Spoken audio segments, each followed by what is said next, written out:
મહાદેવ આજનો વિષય છે ગુરુની મહાદશામાં કેતુનું અંતર આવે તે સમય દરમિયાન જાતકને કેવા ફળની પ્રાપ્તિ થાય।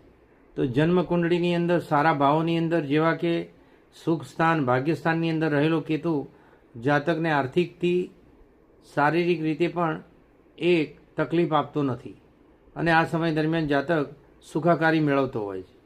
પરંતુ જ્યારે ગુરુથી છઠ્ઠા આઠમા 12મા સ્થાનમાં હોય તેવા સંજોગોમાં જાતકને અનેક રીતે શારીરિક તકલીફોથી માંડીને આર્થિક અને સરકારી બાબતોમાં પણ તકલીફ થતી હોય છે। બીજા અને સાતમા ભાવનો કેતુ હોય તો પણ શરીરે તકલીફ કરતો હોય છે। ઘણી વખત જાતકને નોકરી ધંધાની અંદર ગરમ ખાવા મળતું નથી અને ઠંડુ જ ખાવા એને પ્રાપ્ત થતું હોય છે। તો એના પાછળનું આ રીઝન હોતું હોય છે કે ઘણા બધા પૈસા ટકાની દ્રષ્ટિએ સદ્ધર હોવા છતાં સમયસર ખાવા ન મળવું અને મળે તો પણ ઠંડુ અથવા તો વાસી ખાવું પડતું હોય છે। તે તેની આ ખરાબ દશા દરમિયાન થતું હોય છે। બીજું, આ ખરાબ કેતુની મહાદશા અંતરદશાથી બચવા માટે જાતકે શું કરવું જોઈએ?